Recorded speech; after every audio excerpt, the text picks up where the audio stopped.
যদি আজকে আমাদের সংসদ ভবনটা যদি কোরআন নিয়ে চলতো, পবিত্র কোরআনুল কারীম এবং রাসূল সাল্লাল্লাহু আলাইহি ওয়াসাল্লামের টোটাল যে একটা বায়োগ্রাফি, যে টোটাল যে জীবন, যে একটা জীবন পরিচালনার যে একটা রূপরেখা ছিল, এই রূপরেখা অনুযায়ী যদি আজকে সংসদ ভবন চালানো হতো, দেখেন যারাই সংসদ চালাচ্ছে যে বড় বড় দুটো দল, তাদের মধ্যে কি মারামারি হচ্ছে না? দেখেন ঢাকার রাজপথে বড় বড় মিছিল হচ্ছে, বিক্ষোভ মিছিল। কেন? আপনারা যে সংসদ চালাচ্ছেন, তো আপনারা কেন গণতন্ত্র প্রতিষ্ঠা, গণতন্ত্রের নামে আপনারা বিজাতীয় কালচারকে অনুসরণ করছেন? আপনারা কোরআনকে অনুসরণ করতে পারেন না? আপনারা তো বড় বড় লেকচার দিলেন ভোটের আগে যে রাসূল সাল্লাল্লাহু আলাইহি ওয়াসাল্লামের আদর্শ অনুযায়ী সংসদ চলবে, আমাদের এই দেশটা ইসলামাইট হবে। কেন এত বড় বড় কথা, মিথ্যা আশ্বাস আমাদেরকে দেওয়া হলো? কেন কেন আমাদের এই বাংলার জনগণের সাথে ধোঁকা দেওয়া হয়? কেন ধোঁকা দেওয়া হয়? ধোঁকা মরিচিকাময় এই দুনিয়া, ধোঁকা। আমরা ধোঁকার আচ্ছন্নে পড়ে আছি, আমাদেরকে ধোঁকা দেওয়া হবে। সূরা আল ইমরানের 125 নম্বর আয়াতে আল্লাহ তাআলা বলছেন যে কুল্লু নাফসিন যায়িকাতুল মাউত, প্রত্যেক নফসকে, প্রত্যেক আত্মাকে, প্রত্যেক প্রাণকে মৃত্যুর স্বাদ গ্রহণ করতে হবে। এই আয়াতের শেষের অংশে আল্লাহ তাআলা বলছেন ওয়ামাল হায়াতুদ দুনিয়া ইল্লা মাতাউল গুরুর। অথচ তোমরা এই ধোঁকাময়, চাকচিক্য ধোঁকাময়, সৌন্দর্য মণ্ডিত এই দুনিয়া নিয়ে বেশি ব্যস্ত হবে। এই ধোঁকার দুনিয়ায় পড়ে আজকে দুই গ্রুপের মধ্যে সংঘর্ষ হয়ে, দেখেন সেখানে কত রক্তপাত হচ্ছে। বিশ্ববিদ্যালয়ের ছাত্র, বিশ্ববিদ্যালয়, বাংলাদেশের সবচেয়ে সর্বোচ্চ বিদ্যাপীঠ যেগুলোকে বলা হয় ঢাকা বিশ্ববিদ্যালয়, রাজশাহী বিশ্ববিদ্যালয়, চিটাগাং বিশ্ববিদ্যালয়, এই যে আরো যে আমাদের রোকেয়া বিশ্ববিদ্যালয়, আরো অনেক বিশ্ববিদ্যালয় আছে, তাই না? এগুলোতে মারামারি হানাহানি দুই গ্রুপের মধ্যে। এখন কি আওয়ামী লীগ আছে? আওয়ামী লীগ আছে? তাহলে এরা গেল কোথায়? কোথায় গেল? এই জনগণই তো বাংলাদেশের আওয়ামী লীগ করতো, এরাই তো বিএনপি করতো, এরাই তো জামাত করতো, এরাই জাতীয় পার্টি করতো, এরাই অন্যান্য দল করতো। এই জন্য আমি বলবো, ইসলামের দিকে না আসা পর্যন্ত আপনার আমার কখনো মুক্তি হবে না, কোনো দিনও হবে না। ইসলামাইজ না হলে আমরা মুক্তি পাবো না। সারা বিশ্বে দেখেন আজকে কি অবস্থা।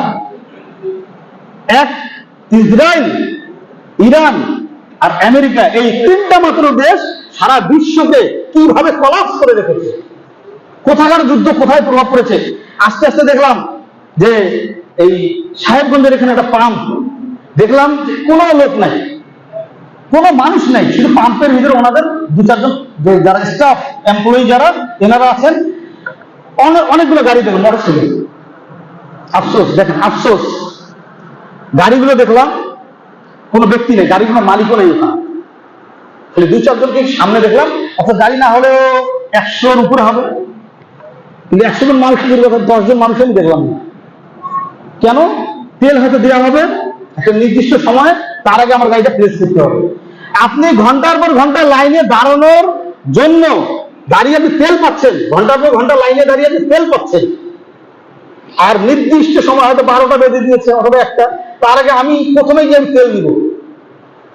তাহলে আমি যদি প্রথমে তেল নেওয়ার জন্য আমি গাড়িটা রেখে যেতে পারি, 100 টাকা দামি গাড়িটা, 4 লাখ 5 লাখ টাকা দামি গাড়ি, 2 লাখ 3 লাখ টাকা দামি গাড়ি যদি আমি রেখে যাই, তাহলে আল্লাহ যে আমাদের মুয়াজ্জিন সাহেবকে দিয়ে ডাকাচ্ছেন, হাইয়া আলাস সালাহ, হাইয়া আলাল ফালাহ, আল্লাহু আকবার, আল্লাহু আকবার, এই যে ডাকলেন, ফজরে ডাকলেন আল্লাহ তাআলা আপনাকে, কান তো আপনার ঠিকই সালাত আযান শুনলো।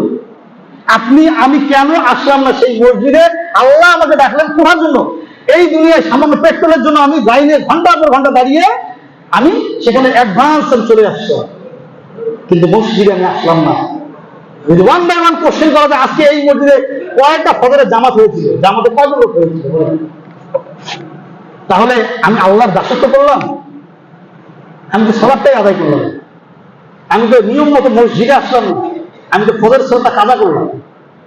আল্লাহ তাআলা বলেন কদ আফলাহাল মুমিনুন, তারাই সফল, সফলতার দিকে তারাই এগিয়ে আছে, তারাই চূড়ান্ত সফলতায় চলে গেছে। সূরা মুমিনুনের 1 নম্বর 2 নম্বর আয়াতে আল্লাহ তাআলা বলছেন কদ আফলাহাল মুমিনুন আল্লাযীনা হুম ফী সালাতিহিম খাশিউন, তারাই সফল, তারাই চূড়ান্ত সফলতায় চলে গেছে। কারা চূড়ান্ত সফল হবে? যারা জান্নাত পেয়ে যাবে। আমাদের মধ্যে আমরা সবাই তো জান্নাত আশা করি, আমরা সবাই জান্নাত প্রত্যাশী। আমরা যখন জান্নাত পাবো, আমরা হব চূড়ান্ত সফলতার, একদম চূড়ান্ত সফলতা আমরা পেয়ে যাব। কিন্তু যারা জান্নাত পাবে না, তারা সফল, তারা সফল হতে পারবে না। আল্লাহ তাআলা বলেন ক্বাদ আফলাহাল মুমিনুন আল্লাযীনা হুম ফী সালাতিহিম খাশিউন।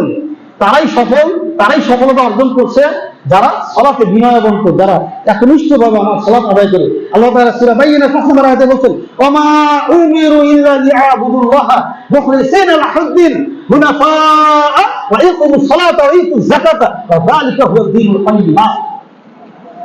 তোমরা আমি আল্লাহর দাসত্ব করো, আমি আল্লাহর ইবাদত করো, আমি আল্লাহকে তোমরা শোনো, আমি আল্লাহকে দেখো, আমাকে মানো। তোমরা আমাকে দাসত্ব, আমার দাসত্বকে মানো। কিভাবে?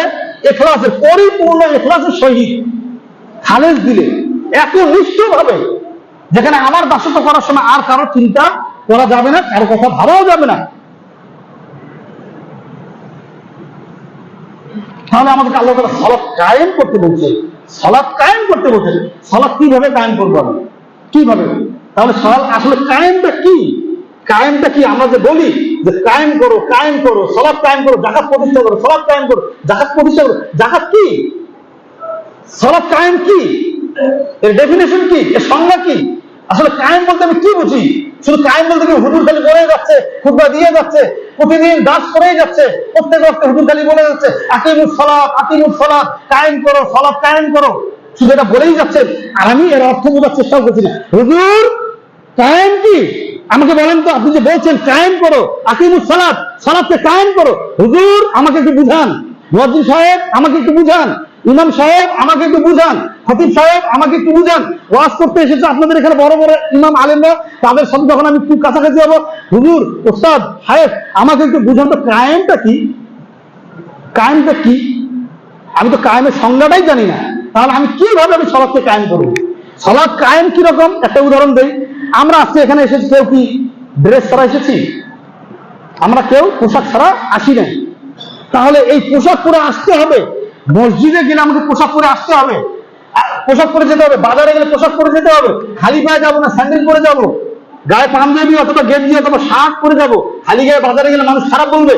আমার মন না চাইলেও, আমার মনে না থাকলেও, আমার অবচেতন মন, আনসাবকনসিয়াস মাইন্ড, আমার যে একটা যে অবচেতন মন আছে, এই মনটা বলে দিবে তোমার ওই হ্যাঙ্গারে একটা জিব্বা আছে, পাঞ্জাবি আছে, গেঞ্জি আছে, শার্ট আছে, ওটা পরো, ওটা পরো। এই যে কায়েম, এটাকে বলা হয় কায়েম। ক্ষুধা লেগেছে, ভাত খেতে হবে, খাদ্য খেতে হবে, কায়েম। ঘুম লেগেছে, ঘুমাতে হবে, কায়েম। ঘুমটা কায়েম হয়ে গেছে। ক্ষুধা লেগেছে, খাদ্য খেতে হবে, খানা খেতে হবে, কায়েম হয়ে গেছে। বাইরে যেতে হবে, পোশাক করতে হবে, ভালো ভালো পোশাক করতে হবে। এসপি আসছে, ডিসি আসছে, মন্ত্রী আসছে, তাদের সঙ্গে ভালো ভালো পোশাক করতে হবে, কায়েম হয়ে গেছে। এটাই হলো কায়েম। আযান দিয়েছে, অবচেতন মন বলবে, আনসাবকনসিয়াস মাইন্ড বলবে যে তুমি এখন মসজিদের দিকে যাও, নামাজের দিকে যাও, আর কোনো কাজ নেই তোমার। আমরা তো নামাজকে বলি কাজ আছে, অথচ কাজকে বলার কথা ছিল আমাদের নামাজ আছে। একটা গান বেরিয়েছে না, ভালো গানটা আমার খুব ভালো লাগছে। পরের কথাগুলো আমি শুনি নাই, এতটুকুই আমি শুনেছি যে নামাজকে বলো, বলো না কাজ আছে, কাজকে বলো আমার নামাজ আছে। সুবহানাল্লাহ।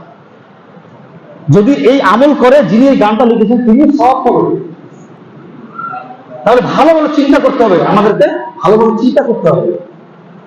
আল্লাহ তাআলা বলেন ওয়াযাকারা ইসমা রাব্বিহি ফাসাল্লাহ, তোমরা রবকে, আমি আল্লাহকে অনুসরণ করো, আমি আল্লাহকে স্মরণ করো এবং সালাত করো, সালাত করো। এরপরে আল্লাহ তাআলা ভয়ঙ্কর আক্ষেপ প্রকাশ করছেন, বাল তুসিরুনাল হায়াতুদ দুনিয়া, অথচ তোমরা এই চাকচিক্যময় ধোঁকার দুনিয়াকে বেশি প্রাধান্য দাও। বেশি, আমরা আসলে বেশি প্রাধান্য দিই, আমরা এই চাকচিক্যময় ধোঁকার দুনিয়াকে বেশি প্রাধান্য দিই। আজকে এখান থেকে আমরা জুমার সালাত আদায় করে যাব, অনেক ইনফ্লুয়েন্সিভ হলাম, অনেক ইনকারেজ হলাম, ও আয়াতগুলো এত সুন্দর, ও কোরআন এত সুন্দর কথা বলছে, না আমি আজ সালাত ছাড়বো না। যেই ভাত খেলাম গরুর গোশত দিয়ে, ভাত খাওয়ার পরে মনে হলো যে একটু ঘুমায়, আসরের সালাত শেষ, আসরের সালাত আর করলাম না। তাহলে আমার কি হলো? আমার সমস্ত আমল বরবাদ হলো। আল্লাহ রাসূল সাল্লাল্লাহু আলাইহি ওয়াসাল্লাম বলছেন মান তারাকা সালাতাল আসর হাবিত আমালু, যার আসরের সালাতটা ছুটে গেল তার সমস্ত আমল বরবাদ হয়ে গেল।